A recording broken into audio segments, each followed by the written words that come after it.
এখন যদি পার্শ্ববর্তী শত্রু রাষ্ট্রগুলো আমাদেরকে আক্রমণ করে, আমি আপনি তো ব্যক্তিগতভাবে জিহাদের ঘোষণা দিতে পারবো না, পারবেন? কিন্তু এখন যদি আমার আপনার হাতে রাজনৈতিক ক্ষমতা থাকতো, তাহলে আমরা দেখাই দিতাম যে একজন সাইফুরকে মারলে কতজনের লাশ পড়ে। একজন ফেলানিকে যদি কাঁটাতারে ঝুলাই দেওয়া হয়, ওরকম 10টা বিএসএফ কে মারার ক্ষমতা আমাদের আছে। আবেগ দিয়ে বিপ্লব হতে পারে, আবেগ দিয়ে শরিয়া খিলাফা কায়েম হয় না। আবেগী হয়ে একটা বিপ্লব হতে পারে, আবেগ দিয়ে শুধু আবেগ দিয়ে শরিয়া খিলাফা কায়েম হবে না। শরিয়া খিলাফা কায়েম হয়েছে কাদের হাতে? সাহাবীদের হাতে। কাদের হাতে? আমাদের জিন্দেগি যখন সাহাবীওয়ালা হবে তখন শরিয়া কায়েম হবে। পড়াশোনা করে না, সাহাবীওয়ালা জিন্দেগি কিভাবে যাপন করবে? ওলামায়ে কেরামের সাথে তাআল্লুক নাই, সাহাবীওয়ালা জীবন কিভাবে যাপন করবে? নামাজের ঠিক নাই, সাহাবীওয়ালা জীবন হইল কিভাবে? কোরআন তেলাওয়াত করতে পারেন না, সাহাবীওয়ালা জীবন হইল? আবেগ দিয়ে তো হবে না। আর তাদের ব্যাপারটা তো এতই স্ট্রং, তারা তো এমন ভাবে তাদের আগ্রাসন লালন করছে যে ওরা যদি পারতো এখন পুরো বাংলাদেশটাকে ওদের মানচিত্রভুক্ত করে ফেলতো। ষড়যন্ত্র কিন্তু এই পর্যন্ত, এটা আমরা বুঝি আর না বুঝি, 50 বছর ধরে একটা দেশকে রাডারবিহীন থাকতে হচ্ছে, স্যাটেলাইট বিহীন থাকতে হচ্ছে, পারমাণবিক কোনো অস্ত্র নাই, নিউক্লিয়ার কোনো মিসাইলস নাই, কোনো জিওপলিটিক্যাল বড় বড় রাষ্ট্রের সাথে অ্যালায়েন্স নাই। পক্ষান্তরে উল্টা কুফার, তাগুত, মুশরিকদের দাসত্বে আমাদেরকে নিয়ে গেছে। তাহলে 50 বছরের খেয়ানতের লিস্ট করলে মানে এক আসমান থেকে দ্বিতীয় আসমান পর্যন্ত হবে লিস্টটা। এত খেয়ানত 50-60 বছর হয়ে গেছে। এখনো যে বিষয়গুলো নিয়ে আমাদের কথা বলতে হচ্ছে, এটাই হচ্ছে সবচেয়ে লজ্জার। এই বিগত স্বাধীনতার 50 বছরে আমাদের এমন একটা জেনারেশন রেডিমেড পাওয়া উচিত ছিল, যাদের ঘরে ঘরে আলেম, ঘরে ঘরে হাফেজ। এখন ঘরে ঘরে খুঁজলেও, বোম মারলেও আলেম বের হয় না, ঘরে ঘরে খুঁজে ছান মারলে একটা করে হাফেজ বের হয় না, আলেম বের হয় না। ঘরে ঘরে ছান মারলে যে কোনো একটা টিকটকার ঠিকই বের হয়। এই বাস্তবতা আর আমাদের স্বপ্নের মধ্যে আসমান জমির পার্থক্য আছে। এগুলো হাসির কোনো বিষয়, এটা হচ্ছে বাস্তবতা। মানে পুরো প্রাইমারি স্কুল থেকে শুরু করে প্রাইমারি স্কুলের শিক্ষক, প্রাইমারি স্কুলের টিচার এবং স্টুডেন্ট, হাই স্কুলের স্টুডেন্ট, হাই স্কুলের টিচার, অনার্সের স্টুডেন্ট, অনার্সের টিচার, মাস্টার্সের স্টুডেন্ট, মাস্টার্সের টিচার, তারপরে যে বিবিএ, এমবিএ, তারপরে যে আপনার প্রাইভেট ইউনিভার্সিটি ইত্যাদি ইত্যাদি, ইভেন বিসিএস সেক্টর, শিক্ষা কমিশন, এমপি, মন্ত্রী, পার্লামেন্ট, সবগুলোকে যদি একটা জায়গায় আপনি বসান, সবাইকে 15-16 কোটি মানুষকে একটা জায়গায় বসান, দেখবেন যে এদের 90% কোরআন তেলাওয়াতি করতে পারে না। 50 বছর হয়ে গেছে স্বাধীনতা। আর আমরা তো খুব সাম্প্রদায়িক সম্প্রীতির বয়ান দিচ্ছি এখন আর কি। বিগত সময়ে কিছু রাজনীতি হয়েছে জঙ্গিবাদ শব্দ দিয়ে রাজনীতি করা হয়েছে। থাকুক আর না থাকুক, বায়বীয় ভাবে একটা প্রতিষ্ঠা করার চেষ্টা করা হয়েছে, এটা দিয়ে রাজনীতি করা হয়েছে। সবাই সবার স্বার্থে কথাটাকে ব্যবহার করেছে। আসলে এটা একটা বায়বীয় শব্দ ছিল, কোনো অস্তিত্ব নাই। এখন রাজনীতি করা হচ্ছে নতুন করে সংখ্যালঘু শব্দ দিয়ে। কি দিয়ে? সংখ্যালঘু। তো সংখ্যালঘু শব্দ দিয়ে যে রাজনীতি করা হয়, সংখ্যালঘু যারা, তারা সংখ্যাগুরু কমিউনিটির মধ্যে সাইফুর রহমানকে এভাবে দিনে দুপুরে কুপিয়ে হত্যা করে কিভাবে? আমরা তো সংখ্যাগরিষ্ঠ মানুষের মধ্যে একজনকে সংখ্যালঘু একজন হত্যা করে কিভাবে? এর আগে ফরিদপুরে হয়েছে, আমরা তখনও সাম্প্রদায়িক সম্প্রীতির বলিয়া ওড়াইলাম। চট্টগ্রামে হইল, এখনো সাম্প্রদায়িক সম্প্রীতির বলিয়া ওড়াচ্ছি। ঠিক আছে? এবং আমাদের সবাইকে বোঝানো হচ্ছে যে সবাই শান্ত থাকেন, কেউ কোনো রকমের টু শব্দ করবেন। আচ্ছা, করলাম না, শান্ত থাকলাম, ধৈর্য ধরলাম, ঠিক আছে। এরপরও যদি আরো 10 জনকে মারা হয় তখন আপনি আমাকে গ্যারান্টি দেন যে মারা হবে না। আপনারা আমাদেরকে গ্যারান্টি দেন যে মারা হবে না। যদি মারা হয় তখন আপনি বলছেন মারা হবে না ইনশাআল্লাহ, ঠিক আছে। যদি মারা হয় তখন, এখন আমি ধৈর্য ধরলাম, এখন আমি সাম্প্রদায়িক সম্প্রীতির কথা বললাম, এখন আমরা চুপ থাকলাম, কেউ অ্যাগ্রেসিভ কোনো ভূমিকায় গেলাম না, এবং যাওয়া উচিত না, ঠিক আছে, খালাস। আর আপনি আমাকে গ্যারান্টি দেন এই ঘটনাগুলো আগামীতে ঘটবে না। প্রশাসন গ্যারান্টি দেন, সরকারে যারা আছেন গ্যারান্টি দেন, দিতে পারবেন? যদি দিতে না পারেন কেন পারবেন না? যদি দিতে না পারেন তাহলে গ্যারান্টি কেন দিতে পারবেন না? তার মানে আপনার প্রশাসন ফেল করেছে এখানে।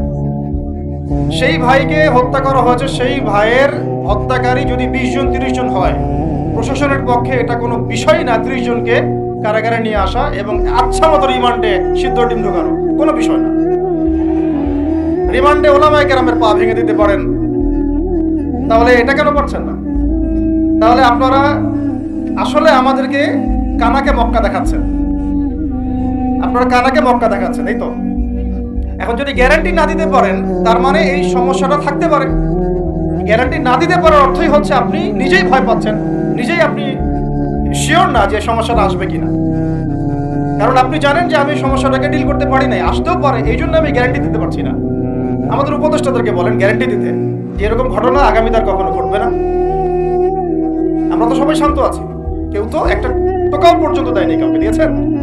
আচ্ছা ঠিক আছে, আবার আমি প্রশ্ন করছি, যদি গ্যারান্টি না দিতে পারে এবং না দিতে পারাটাই তাদের ব্যর্থতা এবং এর যদি উপযুক্ত বিচার তারা করতে না পারে, না করতে পারাটাই ব্যর্থতা সংখ্যাগরিষ্ঠ মুসলিম রাষ্ট্রে, তাহলে এই ঘটনা যদি আগামী 1 বছরে 2 বছরে 5 বছরে আবারও রিপিটেড হয় এবং একজনের জায়গায় 3 জন 4 জন 5 জন 10 জন পর্যন্ত পৌঁছায়, তখন আপনাদের ভাষাটা কি হবে? তখন আপনারা কি ভাষায় কথা বলবেন আর আমাদেরকে কি বোঝাবেন? এটা আমার প্রশ্ন। আরো প্রশ্ন আছে, সাইফুর রহমান যদি আপনার ছেলে হইতো তাহলে কি হতো?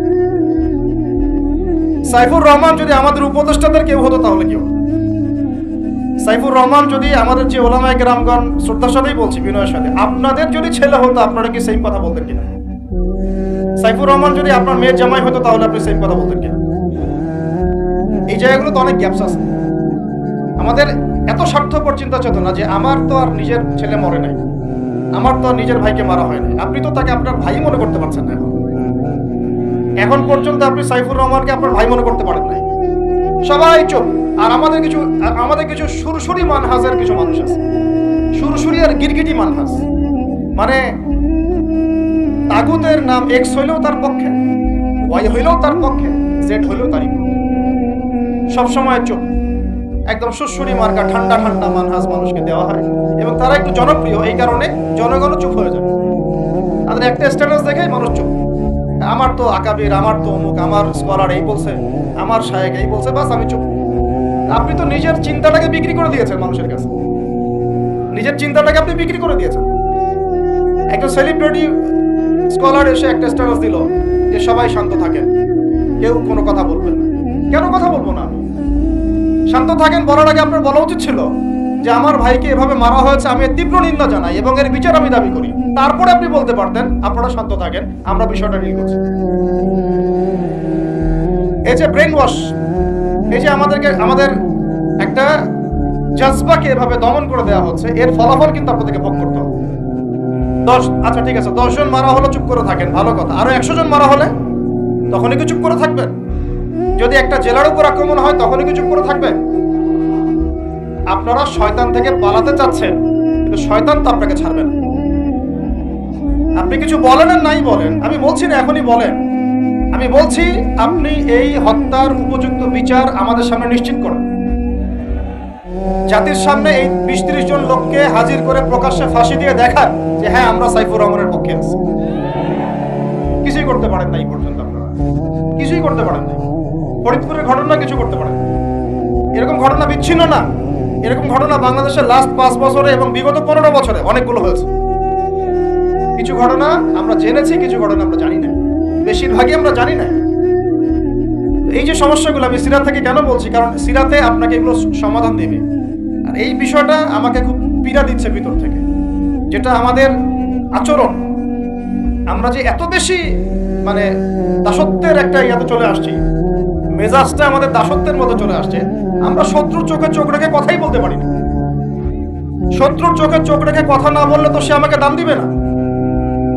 কই, সে তো চায়নার সাথে এসব ডিল করতে পারে না, সে তো ইভেন পাকিস্তানের সাথেও তো পারে না।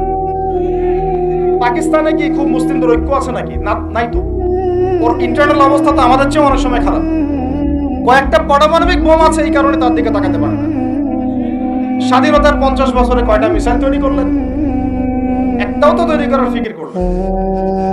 তাহলে বিগত 50 বছরের ইতিহাস যদি আমরা ঘাটি, তাহলে দেখব যে যত রকমের মানব রচিত তন্ত্রমন্ত্র আছে, এই তথাকথিত গণতন্ত্রই বলেন, আর এই জাতীয়তাবাদের কথাই বলেন, আর এই তথাকথিত ধর্মনিরপেক্ষতাবাদ, আর এই কমিউনিজম যা আছে সব ফেল করেছে।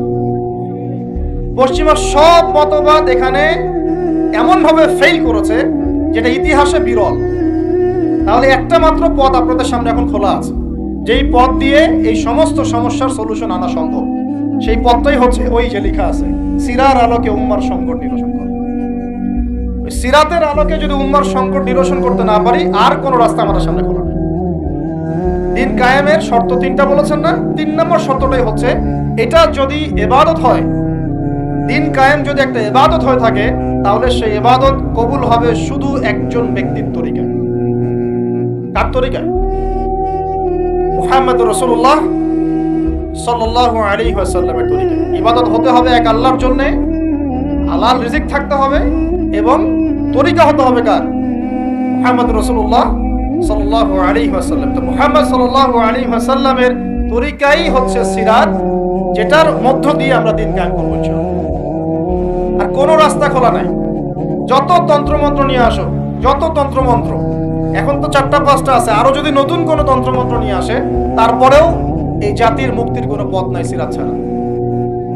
এখন আমাদেরকে আগে সিরাত পড়তে হবে ভাই, সবাইকে আগে সিরাতটা পড়তে হবে। সিরাত পড়লে পরে আপনারা বুঝতে পারবেন যে ইনশাআল্লাহ তাআলা কোন পথে আমাদেরকে হাঁটতে হবে। এখানে টপিক অনেক ডিপ দেওয়া হয়েছে, অত ডিপে গেলে আমাদের সারা রাত চলে যাবে। আমি শুধু ভাষা কয়েকটা পয়েন্ট বলতেছি, একটু মনোযোগ দেন। নবী সাল্লাল্লাহু আলাইহি ওয়াসাল্লাম যখন থেকে কাজ শুরু করেছেন, কাজ বলতে আমি দাওয়াতের কাজ বোঝাচ্ছি, তখনকার সমাজটা কিন্তু আমাদের মতো এতটাও মানে কমফোর্টেবল ছিল না। একটা অমুসলিম রাষ্ট্রে তিনি দাওয়াতের কাজ শুরু করেছেন। মক্কা কি ছিল? একটা মুসলিম রাষ্ট্র না অমুসলিম রাষ্ট্র? অমুসলিম একটা রাষ্ট্রে তিনি অ্যাজ এ নবী তার দাওয়াতের কাজ শুরু করেছেন। সুবহানাল্লাহ। এবং তিনি সেই রাষ্ট্রের একজন পরিচিত ব্যক্তিত্ব, যাকে আস-সাদিক আল-আমিন বলে ডাকা হয়, যার আগেও কোনো গুনাহ নাই, পরেও কোনো গুনাহ নাই। এমন একজন ব্যক্তিত্ব তিনি, যার আগেও কোনো গুনাহ নাই, পরেও কোনো গুনাহ নাই, এবং তিনি একটা অমুসলিম রাষ্ট্রে ওহীপ্রাপ্ত হয়ে দাওয়াতের কাজ শুরু করেন। আর আমরা তো মুসলিম রাষ্ট্রে বসে আছি, আমরা তো মক্কায় নাই। আমরা কি মক্কায় আছি? আমরা তো মক্কায় নাই। যদি মক্কায় না থাকি, তাহলে এরকম নতজন পররাষ্ট্রনীতি কেন? আমরা যদি মক্কার মতো পরিবেশে না থাকি, তাহলে এত নতজন পররাষ্ট্রনীতি কেন? তাহলে ভারতের মধ্যে আমাদের যে মুসলিম ভাইরা আছে, তারা কি করবে? তাহলে ভারতে যে মুসলিম ভাইরা আছে, তারা কি করবে? তারা কি ওদের পা ধরে ইয়ে করবে, সালাম করবে? হিন্দুদের পা ধরে সালাম করবে? বলেন তো। আমরা তো একটা মুসলিম রাষ্ট্রে আছি। মুসলিম রাষ্ট্রে থাকতে এত নতজন পররাষ্ট্রনীতি কেন? এত দাসত্বের শৃঙ্খল কেন? তো তিনি দাওয়াতের কাজ শুরু করেছেন প্রথম কি দিয়ে, এটা একটা ফ্যাক্ট। আমরা আসলে আলোচনাগুলো আপনাদের চাইতে তাদের শোনা দরকার, যারা আলোচনা যারা করে আর কি। মানে আমি চাই বেশি বেশি তাদের সাথে কনভারসেশন করতে, যারা উম্মাকে নিয়ে ফিকির করেন, দাওয়াতের কাজ করতে চান, বা মুআল্লিম বা আলেম বা হাফেজ, তাদের সাথে কথা বলা দরকার। তাদেরকে আগে বোঝানো দরকার বিষয়। অনেকেই বুঝেন না। অনেকে বায়াবিও দাওয়াতি কাজ করছেন উইদাউট এনি প্ল্যাটফর্ম। অনেকে দাওয়াতি কাজ করছেন উইদাউট এনি কানেকশন উইথ উলামা। আলেমদের সাথে কোনো কানেকশন নাই, দাওয়াতের কাজ করতে আসেন। এটা বায়াবিও প্ল্যাটফর্ম ক্রিয়েট করে রাখতেছেন। তো আমাদেরকে আগে তাদের সাথে কথাবার্তা বলা দরকার, যে মৌলিকভাবে আমরা আসলে কিভাবে আগাবো। প্র্যাকটিক্যাল কথায় আসেন। এই যে আমরা এতগুলো কথা বলছি না, আমি আপনাদেরকে পুরা পথ ও পদ্ধতি এখানে গিলায় খাওয়াই দিতে পারবো, কিন্তু বিশ্বাস করেন গিলায় খাওয়ার পরে আপনি কিছু করতে পারবেন। কেন পারবেন না? আপনার কোনো অ্যাসোসিয়েশন নাই, কোনো ফাউন্ডেশন নাই, কোনো সংগঠন নাই, কোনো রাজনৈতিক ক্ষমতা নাই, কোনো রাজনৈতিক দলও নাই, রাজনৈতিক কোনো অ্যাপ্রোচও নাই। কিন্তু একটা সেকুলার রাজনৈতিক দল আপনার চেয়ে ভালো ফিল্ড ওয়ার্ক করতে পারবে, কারণ তার চেইন অফ কমান্ড আছে। চেইন অফ কমান্ডই নাই। বলে আসতেছি বিগত 5 বছর 10 বছর থেকে একই বয়ান, মাথায় ঢোকে না জিনিসটা। চেইন অফ কমান্ড বলে একটা কিছু আছে, যেখানে একজন আমির নাই, যেখানে একজন ইমারা নাই, একটা আমির নাই, আস-সামউ ওয়া তাআ নাই, বায়আ নাই, যেখানে শুনলাম, মানলাম, আনুগত্য করলাম, আমির, মামুর, জামা, ইমার এগুলো নাই, সেখানে তো চেইন অফ কমান্ড আসবে না। তাবলীগ জামাত কাজ করছে না? করছে কিনা? একটা সূরা পর্ষদ আছে না? সূরায়ে নিজামি আছে না? আমির আছে না? কাজ করতেছে, ফলাফল পাচ্ছে মাশাআল্লাহ। জামাত ইসলাম কাজ করছে না? একটা চেইন অফ কমান্ড আছে, প্রত্যেকটা জেলায় জেলায় শাখা আছে, তারা তাদের উপরের লেভেল থেকে কোনো ডিরেকশন আসলে সেটাকে রুট লেভেলে বাস্তবায়ন করছে। তারপরে ধরেন যে ইভেন এই যে আওয়ামী লীগ যে চলে গেল, তার একটা চেইন অফ কমান্ড ছিল না? ছিল কি না? উপরে যে বলতো জঙ্গি, নিজের ওই ব্যক্তিও বলতো হ্যাঁ সে জঙ্গি, এমন একটা চেইন অফ কমান্ড ওদের ছিল না? এখন বিএনপি যারা রাজনীতি করতেছে ওদের নাই? আছে। এখন আপনি বলেন যে ইসলামপন্থীদের রাজনৈতিক দল কয়টা? একটা আছে আমাদের শাসনতন্ত্র, একটা হচ্ছে হেফাজতে ইসলাম, আর কি হেফাজতে ইসলাম তো আসলে কোনো রাজনৈতিক ব্যাকগ্রাউন্ড থেকে আসে না, এটা এসেছে আপনারা তো জানেন হিস্ট্রি, কোন প্রেক্ষাপটে এটা তৈরি হয়েছে, শাপলা চত্বরে ঘটনা, তাই না? আর জামাত ইসলাম। আর কথা হচ্ছে যে আমাদের তো মানে পৃথক পৃথক প্ল্যাটফর্মগুলোর মধ্যে একটা ঐক্যবদ্ধ সমন্বয় সবার আগে দরকার, তারপরে আমাদের একটা বৃহত্তর চেইন অফ কমান্ড দরকার। তখন কি হতো যে উপর থেকে একটা কিছু ছেড়ে দিলে একদম নিচ পর্যন্ত আসতে সময় লাগবে। এখন এগুলোর বাইরে আবার যারা চান যে না কোরআন এবং হাদিস, ইসলামী ইমারা, শরিয়া এগুলো বাস্তবায়ন হবে, দাওয়াতের সাথে সাথে জিহাদ থাকতে হবে, এবং আমরা কোনো গণতন্ত্র, সেকুলারিজম এইসব পশ্চিমা আদর্শে যাব না, তারা ফেসবুকে বায়োবিও ঘুরে বেড়াচ্ছেন। ফেসবুকে বায়োবিও ঘুরে বেড়াচ্ছেন, ইউটিউবে ইন্ডিভিজুয়ালি কাজ করছেন, সবার নিজস্ব স্বতন্ত্র মার্কাস, মাকতাবা ইত্যাদি ইত্যাদি, কোনো সমন্বিত প্রয়াস নাই। এইভাবে তো হবে না। এইভাবে কি হবে? সর্বোচ্চ এককভাবে কিছু দাওয়াত দেওয়া যাবে, কিন্তু নবী সাল্লাল্লাহু আলাইহি ওয়াসাল্লাম ওহী প্রাপ্ত হওয়ার পরেই দাওয়াতের যে কাজ শুরু করলেন, এটাই চেইন অফ কমান্ড। সুবহানাল্লাহ। একটা জামাআর মধ্যে তিনি সবাইকে নিয়ে আসছেন। খেয়াল করে দেখেন, প্রথম ওহী আসলো কি সংক্রান্ত? ইকরা বিসমি রাব্বিকাল্লাযী খালাক। এই তো পড়ুন আপনার রবের নামে যিনি আপনাকে সৃষ্টি করেছেন। তো পড়া তিনি কি পড়তে পারতেন? তিনি তো পড়তেও পারতেন না। তিনি তো বলছিলেন যে মা আনা বিকারি, আমি তো পড়তে জানি না, তারপরে তাকেই পড়তে বলা হচ্ছে আপনি পড়ুন। কারণ এই জ্ঞানতাত্ত্বিক রেভলিউশন ব্যতীত সমাজ সংস্কার সম্ভব না। এখন আমরা সমাজ সংস্কার সবাই করতে যাচ্ছি, কম বেশি সবার জায়গা থেকে, পড়াশোনা কেউ করতে চায় না। আল্লাহর কসম করে বলছি, যারা ইভেন দাওয়াতের কাজ করছে এইসব জায়গায় আমরা যারা দাঁড়ায় আছি না, তাদের অনেকেই ওলামায়ে কেরামের সাথে কোনো তাআল্লুকই না, কোনো সিলেবাস নাই, কোনো পড়াশোনা নাই, কোনো ক্রাইটেরিয়া নাই, কোনো আরবিক শেখার কোনো ফিকির নাই, কুরআন শেখার কোনো ফিকির নাই, তাফসীর শেখার কোনো ফিকির নাই। আমি দাওয়াতের কাজ করতেছি, সুবহানাল্লাহ, মানুষ আমাকে সেলিব্রিটি মনে করে, দ্যাটস অল। এভাবে হয়? এভাবে কি দাওয়াতের কাজ হয়? অথচ নবী সাল্লাল্লাহু আলাইহি ওয়াসাল্লামকে আল্লাহ পাক পড়তে বলছেন। তাহলে প্রথম দরকার আমাদের জ্ঞানতাত্ত্বিক রেভলিউশন, যেটা বললাম যে বিগত 50 বছরে অলরেডি আমাদের ঘরে ঘরে একজন করে আলেম, একজন করে হাফেজ থাকা উচিত ছিল। এটা বিগত 50 বছরের শিক্ষা সিস্টেমটা এমন ভাবে সাজানো হয়েছিল যেটা একটা ধর্ম নিরপেক্ষ শিক্ষা সিস্টেম। এটা এই যে একটা ছেলে বসে আছে 30 বছর বয়স, ওর তো অধিকার ছিল যে সে এসএসসি, এইচএসসি, অনার্স মাস্টার্স লেভেলে এসে কোরআনের অর্থ করার যোগ্যতা অর্জন করবে। এটা তার রাইটস ছিল অ্যাজ এ মুসলিম কান্ট্রির একজন সিভিলিয়ান হিসেবে। তার রাইটস ছিল এটা, যে আমি একজন মুসলিম কান্ট্রির সিভিলিয়ান, আমার রাইটস আছে স্কুলে গিয়ে কোরআন শেখা, কলেজে গিয়ে কোরআনের তাফসীর শেখা, অনার্স লেভেলে গিয়ে হাদিস পড়তে শেখার, হাদিসের মুতাআলা করার, ইভেন সে মাস্টার্সের পরে ইফতা দেওয়ার মতো যোগ্যতা অর্জন করতে পারতো যদি শিক্ষা সিস্টেমটার মধ্যে সমন্বয় থাকতো। কিচ্ছু করা হয়নি এইসব লেভেলে। 50 বছর ধরে এই জাতিকে শিক্ষার অন্ধকারে রাখা হয়েছে। কওমি মাদ্রাসাগুলো যদি না থাকতো, এই দেশ থেকে ইসলামকে মিটাই ফেলে দিত। এটা বাস্তবতা। আলিয়া মাদ্রাসার একটা চমৎকার সিলেবাস ছিল, কিন্তু আস্তে আস্তে ওটাকে এমনভাবে বিকৃত করছিল, এটাকে এমনভাবে দলীয়করণ করেছিল যে ওখান থেকে, আরে ওয়াল্লাহি আমি বলছি, আল্লাহর কসম করে বলছি, আমি নিজেও ভাই বানিয়েছি অনেকে, 3টা সেন্টেন্স দিলে 3টা সেন্টেন্সের পার্থক্য করতে পারছে না। বিশ্বাস করবেন কি সেন্টেন্স? একটি কিতাব, এটি একটি কিতাব, এই কিতাবটি, 3টা সেন্টেন্স আরবি করতে দিয়েছি, গত পরশুদিন করতে পারেন নাই, কামিল পাস। একটি কিতাব, এই কিতাবটি, আর এটি একটি কিতাব, 3টা সেন্টেন্সের পার্থক্য করতে দিয়েছে। কিচ্ছু না, এটা মাদানী নেসাবের প্রথম বছরের পড়া। তাহলে জিগা ধরছি, গর্দান বলতে পারতেছে, এবারও দিতে দিলে এবারও দিতে পারছে না। এটা পারবে না তো জেনারেল মানুষের। আপনারা তো ইসলামিক লাইনে পড়েছেন, আপনারা পারবেন না কেন? কেন পারবেন না? তাহলে কি পড়াশোনা করবেন? ওখানে তো 10 বছর সময় ঢেলে গেছে। একজনকে জিজ্ঞাসা করলাম যে একটা যে কোনো একটা আয়াত শোনাচ্ছে, ওই যে সূরা হামিম শেষের একটা আয়াত বললো কি জানি, ওই যে ইন্নাল্লাযীনা ক্বালু রাব্বুনাল্লাহ সুম্মা ইসতাকামু তাতানাজ্জালু আলাইহিল মালায়েকা, এই যে আয়াতটা আছে না, আল্লা তাখাফু ওয়া লা তাহজানু। ঠিক আছে ভাই, এখন অর্থটা বলেন। অর্থ বলতে পারে না। তাতানাজ্জালু গর্দান দেন, মাসদার বলেন, বলতে পারে না। আলিয়া মাদ্রাসা থেকে পড়াশোনা করেছেন, দাখিল আলিম ফাজিল করেছেন, বলতে পারেন। এটা আপনারাও জানেন, ওলামায়ে কেরাম যারা বসে আছেন, যে অবস্থা কি। শুধু কওমি মাদ্রাসাগুলোর এই মেহনতগুলো যদি না থাকতো, তাহলে অরিজিনাল ইসলামকে তারা মিটাই ফেলে দিত বাংলাদেশ থেকে।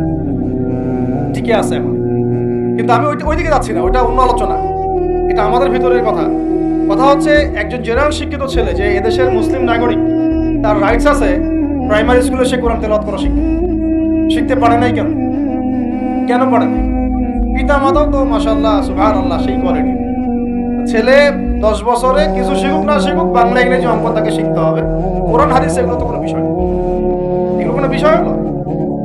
আপনাদের কাছে আল্লাহর কসম এগুলো দামি নাই। ওই একদিন দুই দিন ওয়াজ মাহফিলে আইসা আবেগ দেখার। কোরআন হাদিসের পরে যদি মহব্বত থাকতো, ছেলেকে তো আলেম বানাইতেন আপনি। ছেলেকে তো আপনি একজন হাফেজ বানাইতেন কমপক্ষে। আপনি তো ছেলেকে এমন ভাবে গড়ে তুলেছেন, আপনার জানাজাই পড়তে পারবে না। সেদিন আমরা টাঙ্গাইলে একজনের জানাজা পড়তে গেছে, এক পরিচিত ভাইয়ের আম্মা মারা গিয়েছেন। তো ওই দিন কি একটা আক্কেল হলো, শিক্ষা হলো, যে যদি আপনি ছেলে মেয়েকে যদি আলেম না বানিয়ে যান, ছেলেকে যদি আলেম না বানিয়ে যান, সঠিক জানাজাটাও মনে হয় ভাগ্যে জুটবে না। হ্যাঁ, একটা মুনাসিব জানাজাও ভাগ্যে জুটবে না। তো আমাদের এই স্কুল কলেজ পড়ুয়া ছেলে মেয়েদের রাইটস ছিল, এগুলো শিখতে পারে নাই। অনার্সে পড়ে তার বয়স কত? 20 থেকে 25 বছর। 25 বছরে সে 25টা সূরা জানে না। 25টা সূরার নামই জানে না। 25টা সূরার নাম বলতে পারে। কোরআন বিধান কায়েম করতে আসছেন আপনি, সুবহানাল্লাহ। 25টা হাদিস বলতে পারেন না। 25 জন নবীর নামও বলতে পারেন না। ইভেন আমাদের নবী সাল্লাল্লাহু আলাইহি ওয়াসাল্লামের সিরাতের জীবনীটা পাতলা কিতাবটাও সে কখনো জীবনে পড়ে না। এই অবস্থা মাস্টার্সে, বিসিএস সব জায়গায় একই চলছে। বিসিএস এর যে ভাইবা হয়, সেখানে কি ইসলাম ধরা হয়? বিসিএস এর ভাইবা যখন হয়, তখন তাকে কোরআন তেলাওয়াত জিজ্ঞাসা করা হয়। তাহলে আপনি কোরআন তেলাওয়াত করতে পারেন না, রাষ্ট্র চালাবেন কিভাবে? কোরআনের সাথে কোনো তাল্লুক নাই। তার মানে আপনাদের কনসেপ্ট হচ্ছে রাষ্ট্র আলাদা, কোরআন আলাদা। রাষ্ট্র চালাতে কোরআন লাগে না, আপনার কনসেপ্ট এটাই। হ্যাঁ, না হলে তো কোরআনটা আপনি আনতেন সিলেবাসে, তাফসীর আনতেন, হাদিস আনতেন, সিরাত আনতেন। আপনার কনসেপ্ট হচ্ছে রাষ্ট্র আলাদা, কোরআন আলাদা, হাদিস আলাদা, এগুলো পড়াশোনা আলাদা, ব্যাংকিং সিস্টেম, ইকোনমিক্স আলাদা, ইসলাম আলাদা, তাই না? রাজনীতি আলাদা, ইসলাম আলাদা, তারপরে সংস্কৃতি আলাদা, ইসলাম আলাদা, শিক্ষানীতি আলাদা, ইসলাম আলাদা। এই কনসেপ্ট হচ্ছে এদেশের 90% মানুষের কনসেপ্ট। এরা সবাই শিরকের মধ্যে আছে, আল্লাহর কসম করে বলতেছে, সবাই শিরকের মধ্যে আছে। এরা সবাই ধর্মনিরপেক্ষ, সেকুলার। বাদ দিয়ে আমরা যারা দাড়ি টুপিওয়ালা কিছু মানুষ আছি, আমরা একটু মৌলবাদী চিন্তা করি আর কি। আমরা চিন্তা করি যে ইসলাম ব্যক্তিগত জীবনেও থাকবে, সংস্কৃতির মধ্যেও থাকবে, শিক্ষানীতিতেও থাকতে হবে, অর্থনীতিতেও থাকতে হবে, ইভেন রাজনীতির মধ্যেও থাকতে হবে। এই কনসেপ্টটা না আসলে এখনো মুসলমান হনই নাই। এই কনসেপ্টটা না আসা মানে এখন পর্যন্ত কালিমা লা ইলাহা ইল্লাল্লাহ এটা বুঝেনি নাই আপনি, মুখে পড়েছেন, দ্যাটস অল। এই কারণেই তো লা ইলাহা ইল্লাল্লাহ পড়ার পরেও মোদির পাচাটেন বসে বসে। এই কারণ ওই লা ইলাহা ইল্লাল্লাহ তো আপনাকে ওটা শিখাই নাই, যে আপনি এক আল্লাহর সার্বভৌমত্বের স্বীকৃতি দেন নাই। এই হলো সমস্যাগুলো। তো সমস্যার গোড়ায় অনেক কথা আছে। এখন নবী সাল্লাল্লাহু আলাইহি ওয়াসাল্লাম কিন্তু দাওয়াতের কাজটা, এই যে সিরাতের আলোকে যেটা বলছেন, সমাজ সংস্কার এবং দিন প্রতিষ্ঠা এবং সমকালীন সব সংকট দূর করা, এটা শুরু করতে হবে জ্ঞানতাত্ত্বিক রেভলিউশন থেকে। পড়াশোনা করা শুরু করে দেন, আদারওয়াইজ আপনাদের সামনে ধ্বংস ছাড়া কিচ্ছু বাকি নেই। কি পড়াশোনা করবেন? অবশ্যই ইসলামিক কারিকুলাম থাকতে হবে। এরপরে আপনি জেনারেল লাইনের পড়াশোনা করেন, কোনো সমস্যা নেই। আর এই পড়াশোনা একা একা করা যাবে না, উস্তাদের সহবত লাগবে, ওলামায়ে কেরামের সহবত লাগবে। আমি তো এটা বলি যে আপনি কারো লেকচার শোনার আগে আপনি আগে চেক করবেন যে তার ওস্তাদকে, কোথায় সেদিন শেখে, কার কাছ থেকে সেদিন শেখে, কোত্থেকে সেই ইলমগুলো অর্জন করছে, তার লোক কোথায়। আবেগে ভাসলে হবে না এখন বিষয়টা। তো পড়াশোনার এখন যে আরো 20 বছর পড়াশোনা না করে আমি কোনো কাজ করতেই পারবো না এমনটাও না, কিন্তু পড়াশোনা আগে শুরু করুন। এখন আপনার কাজ পড়াশোনা শুরু করুন। ইকরা বিসমি রাব্বিকাল্লাযী খালাকের হক আদায় করা এবং ওস্তাদের সোহবতে থাকা। যেমন জেনারেল লাইনে পড়েছেন 20 বছর একা একা গিয়ে পড়েছেন না, প্রতিষ্ঠানে গিয়েছেন, ডেইলি ক্লাস করেছেন, টিচারের সোহবতে ছিলেন, বেতন দিয়েছেন, মেসে থেকেছেন, তারপরে আরো কি করেছেন? বাবার জমি বিক্রি করে দিয়েছেন, বাবা মায়ের জমি বিক্রি করে সেম অন্তত পক্ষে এতটুকু যতটুকু আপনি জেনারেল লাইনের জন্য করেছেন, জেনারেল লাইনে যদি যতটুকু করেছেন ত্যাগ, শ্রম, মেধা খরচ, কষ্ট স্বীকার করা, এর যদি অর্ধেকও যদি দিন শিক্ষার জন্য করতে না পারেন আপনি নিজেও মুনাফিক। আমরা নিজেরাও মুনাফিক। তো বেশক আমাদের মধ্যে নেফাকি আছে।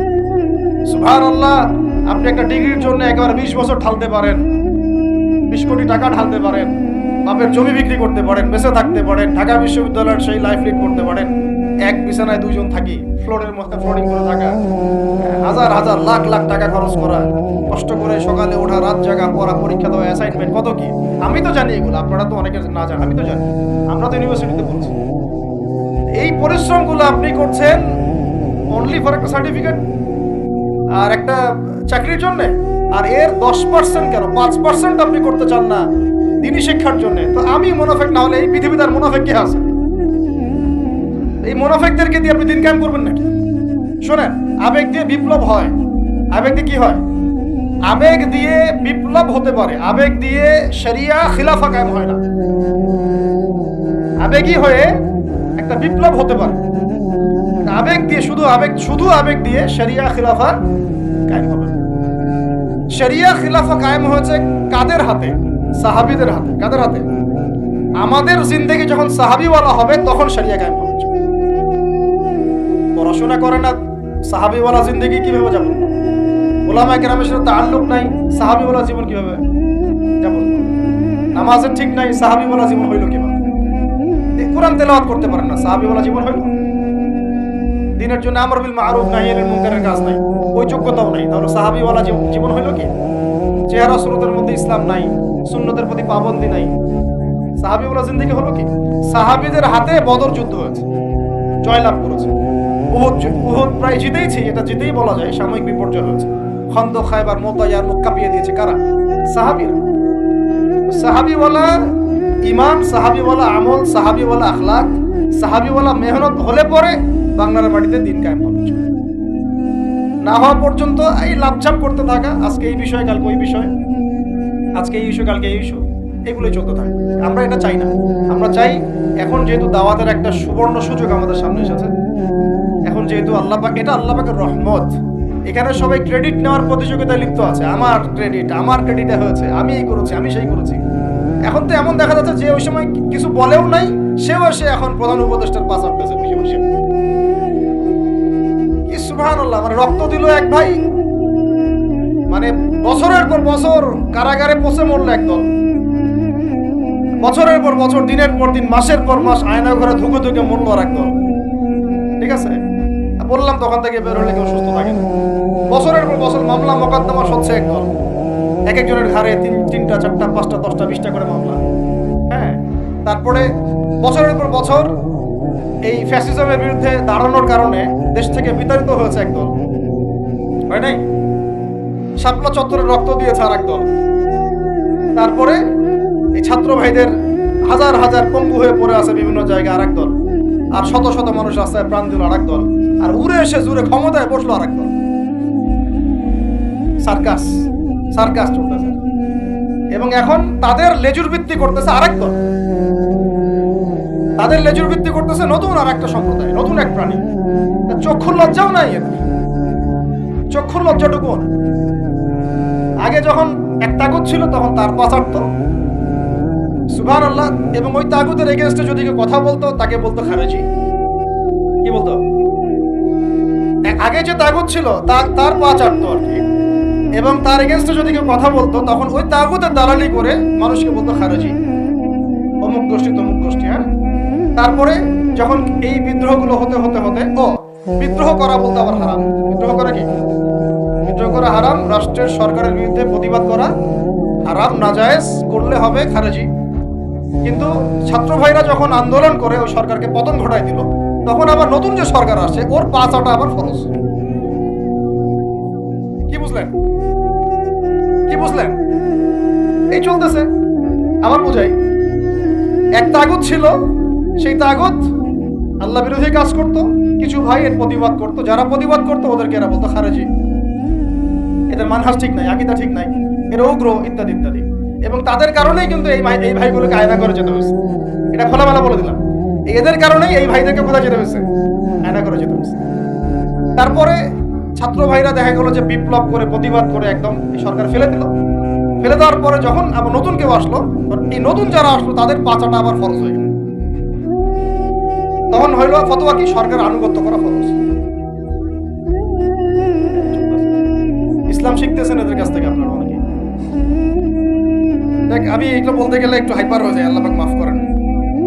আস্তাগফিরুল্লাহ আল্লাযী লা ইলাহা ইল্লা হুয়াল হাইয়ুল কাইয়্যুম ওয়া আতুবু ইলাইহি। মূল পয়েন্টে আসি, অনেক লম্বা আলোচনা করতে পারবো না। এই আপনি শুরুটা করবেন কোথা থেকে বলেন? না, শুরুটা করবেন একবার ইখলাস ঠিক রাখা। দিন কায়েম করব সিরাতের পদ্ধতিতে। অন্য কোনো পদ্ধতি আছে? আব্রাহাম লিঙ্কনের পদ্ধতি চলবে, কার্ল মার্কসের পদ্ধতি চলবে, ওই চীনের মাও সেতুংয়ের পদ্ধতি চলবে, ওই ইতালির মুসোলিনির পদ্ধতি চলবে? কার পদ্ধতিতে দিন কায়েম করব? একমাত্র মুহাম্মদ রাসূলুল্লাহ সাল্লাল্লাহু আলাইহি ওয়াসাল্লামের শেখানো সিরাতের সুন্নতেই আগাতে হবে। এখন আগাতে গিয়ে প্রথম কাজ আপনারা আমার কি? ইখলাস ঠিক রাখা, রিজিক হালাল করা, নবীর তরিকা ফলো করা, তারপরে দ্বীনের ইলম অর্জন করা। একা একা ইলম অর্জন করবেন? উলামায়ে কেরাম খুঁজে বের করবেন। উলামায়ে কেরাম সব জায়গাতেই আছে, আলহামদুলিল্লাহ, এটা আমাদের সৌভাগ্য। আর আপনি দেখবেন যে কারা নিজেদেরকে জাহির করে না, মুহাক্কিক উলামায়ে কেরাম নিজেকে জাহির করেন। হকপন্থী উলামায়ে কেরাম যারা, তারা নিজেদেরকে এভাবে জাহির করেন না, ইজহার করেন না যে আমি এত বড় পণ্ডিত, আসো আমার কাছে, এইভাবে তারা কথা বলেন না। বরং তারা নিজেদেরকে আড়াল করে চলেন, তারা বিনয়ী হন। এবং আপনারা দেখবেন না যে আহলে ফেসবুক ওয়াল জামায়াতের মধ্যে কার পপুলারিটি বেশি, এইটা দেখতে যাবেন না। আপনারা দেখতে যাবেন বড় বড় উলামায়ে কেরাম কার পিছনে ছোটেন। মুহাক্কিক আলেম খুঁজবেন কিভাবে? আপনি দেখবেন না যে অমুক ভাই তমুক ভাই, আমাদের এই ভাইরা কার পিছনে ছোটে। বরং আপনি দেখবেন যে হ্যাঁ, বড় বড় উলামায়ে কেরামগণ কার পিছনে, এবং সেই মূল উৎস থেকে জ্ঞান অর্জন করার চেষ্টা করবেন, ইনশাআল্লাহ আল্লাহ তৌফিক দান করবেন। এটা ছাড়া আপনারা জ্ঞান অর্জন হবে না, এবং জ্ঞানের সাথে যে আদব সেটাও শিখতে পারবেন না। আদবের সাথে তাআল্লুক হচ্ছে তাসাউফের, সেটাও শিখতে পারবেন না। এবং তাসকিয়া, এই তাসকিয়া অর্জন হবে। আল্লাহ পাক আমাদেরকে তাসকিয়া অর্জন করে তৌফিক দান করুন। ইলম শিখবো, তারপরে কাজ হচ্ছে আমাদের আমল বাড়িয়ে দেওয়া। আল্লাহ নবী সাল্লাল্লাহু আলাইহি ওয়াসাল্লাম সাহাবায়ে কেরামকে শুধু জ্ঞান শিখতেন নাকি আমলও করতেন? সবচেয়ে বেশি পরহেজগার ব্যক্তি কে এই উম্মতের মধ্যে বলেন? আমাদের নবী সাল্লাল্লাহু আলাইহি ওয়াসাল্লাম। হ্যাঁ, তিনি তো অবশ্যই। তারপরে আবু বকর রাদিয়াল্লাহু আনহু, ওমর ইবনে খাত্তাব, আলী ইবনে আবি তালিব, উসমান বিন আফফান রাদিয়াল্লাহু আনহু আজমাইন, প্রত্যেক সাহাবী। তো সাহাবীদের আমল একটু দেখেন, সারা দিন রাত তারা কেমন কি করতেন, কিভাবে কাটাতেন। আমরা আমাদের দিনের একটা বড় অংশ অপচয় করে নষ্ট করি। তারা সময় নষ্ট করতেন না, বরং তারা প্রত্যেকটা সময়কে কাজে লাগাতেন। প্রত্যেকদিন একদিন ওই হাদিসটা আপনারা তো জানেন। একদিন নবী সাল্লাল্লাহু আলাইহি ওয়াসাল্লাম বললেন, আজকে জামাতের সাথে নামাজগুলো পড়েছে কে? আবু বকর রাদিয়াল্লাহু আনহু হাত তুললেন, আমি পড়েছি। আজকে সদকা করেছে কে? আমি। আজকে সওম রেখেছে কে? আমি। আজকে জানাজায় শরীক হয়েছে কে? আমি। এরকম অনেকগুলো আমলের কথা নবীজি বলেন, সবগুলোই দেখা গেল আবু বকর রাদিয়াল্লাহু আনহু করেছেন। সুবহানাল্লাহ, একদিনে সব। এভাবে তারা দিন কাটাতেন। আপনি আর আমি যদি জুমার দিনে মসজিদে আসি তাহলে তো সমস্যা পাই, আমাদের দ্বারা তো হবে না। আল্লাহ পাক আমাদেরকে যেন ইসলাহ করার তৌফিক দান করেন, আমিন। আমল বাড়িয়ে দেওয়া। এবার দেখেন, এবার এই জায়গাটুকু বুঝেন, নবী সাল্লাল্লাহু আলাইহি ওয়াসাল্লাম দাওয়াতের কাজ শুরু করে প্রথমেই প্রকাশ্যে দাওয়াত কিন্তু দেননি। প্রথমে তিনি 3 বছর, কত বছর? তিনটা বছর তিনি গোপনে দাওয়াত দিয়েছেন। কত বছর? 3 বছর গোপনে দাওয়াত দিয়েছেন। এখন এই গোপনে দাওয়াত দেওয়ার পরিবেশ আমাদের এখানে দরকার নাই। কেন নাই? কারণ আমাদের এখানে স্পষ্ট দাওয়াত হয়ে গেছে না? এখন তো আমাদের এখানে মক্কার মতো অবস্থা না যে আবার প্রথম 3 বছর গোপনে দাওয়াত দিতে হবে কি? এখন আরো বরং প্রকাশ্যে দাওয়াত দিতে হবে। আলহামদুলিল্লাহ, এই যে বলছিলাম যে এটা আল্লাহ পাকের রহমত যে আমরা এই সময়টা পেয়েছি, এখানে কারো কিন্তু ব্যক্তিগত কোনো ক্রেডিট নেওয়ার সুযোগ নাই। এই যে এখন দাওয়াতের একটা উত্তম প্ল্যাটফর্ম পাওয়া যাচ্ছে, ক্ষেত্র পাওয়া যাচ্ছে, খোলাভাবে কথা বলা যাচ্ছে, এটা কারো রহমত। এটাকে কাজে লাগিয়ে আরো 5 বছর 10 বছর আমাদেরকে দাওয়াত দিতে হবে। কিসের দাওয়াত? দিন কায়েমের দাওয়াত। কিসের দাওয়াত? ইসলাম ব্যক্তি জীবনে আছে, ইসলামকে এখন নিয়ে যেতে হবে সমাজে, ইসলামকে নিয়ে যেতে হবে অর্থনীতিতে, ইসলামকে নিতে হবে রাজনীতির মধ্যে। ইসলাম যখন সমাজে, অর্থনীতিতে, সংস্কৃতিতে, শিক্ষানীতিতে এবং রাজনৈতিক ক্ষেত্রে যাবে, তখন আমরা ইনশাল্লাহ চূড়ান্ত বিজয় লাভ করব। এখন যদি পার্শ্ববর্তী শত্রু রাষ্ট্রগুলো আমাদেরকে আক্রমণ করে, আপনি তো ব্যক্তিগতভাবে জিহাদের ঘোষণা দিতে পারবো না, পারবেন? কিন্তু এখন যদি আমার আপনার হাতে রাজনৈতিক ক্ষমতা থাকতো, তাহলে আমরা দেখাই দিতাম যে একজন সাইফুরকে মারলে কতজনের লাশ পড়ে। একজন ফেলানিকে যদি কাঁটাতারে ঝুলাই দেওয়া হয়, ওরকম 10টা বিএসএফ কে মারার ক্ষমতা আমাদের আছে। এই শক্তি সামর্থ্য আমাদের ভাইদের আছে।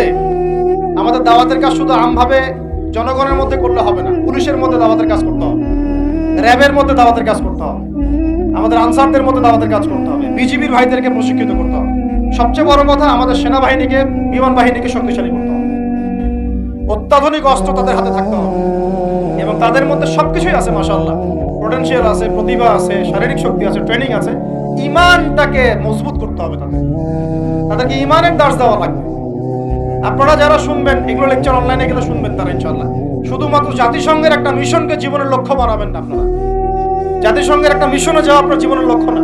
আপনাকে যদি আল্লাহ পাক প্রশাসনিক দায়িত্ব দিয়ে থাকেন, আল্লাহর জন্য শহীদ হওয়াটা আপনার জীবনের সবচেয়ে বড় সৌভাগ্য। এইদিকে আমরা তো তাদেরকে এখন হাঁটাতে পারছি না, কারণ ওই ক্ষমতা আপনার আমার হাতে। ইসলামকে ওই রাজনৈতিক জায়গায় নিতে হলে সিরাতের সুন্নতে আগাতে হবে। আল্লাহ পাক তৌফিক দান করুন। এবার প্রকাশ্যে দাওয়াত শুরু হলো 4 নম্বর বছর থেকে 10ম বছর পর্যন্ত। এই প্রকাশ্যে দাওয়াত যখন শুরু হয়েছে, তখনই ব্যাপক নির্যাতন শুরু হয়েছে, ব্যাপক নির্যাতন। এই অবস্থানটা আমরা পার করেছি বিগত সময়গুলোতে, এখনো পার করছি, তাই না? এই অবস্থাটা কিন্তু আমরা আগেও পার করেছি, এখনো পার করছি। যারাই প্রকাশ্যে পরিপূর্ণ ইসলামের কথা বলছেন বা বলেছেন, কোনো না কোনো ভাবে তারা হ্যারাসমেন্টের শিকার হচ্ছে, কোনো না কোনো, ফিজিক্যালি অথবা মেন্টালি অথবা রাজনৈতিকভাবে অথবা মামলা মোকদ্দমা অথবা গুম অথবা একেবারে ক্রসফায়ার অথবা দেশ ত্যাগ, কিছু না কিছু ওদের তাকদীরে নসিব হয়েছেই, তাই না? আর যারা সুরে সুর মিলিয়ে কথা বলেছে, তারা পার পেয়ে গেছে।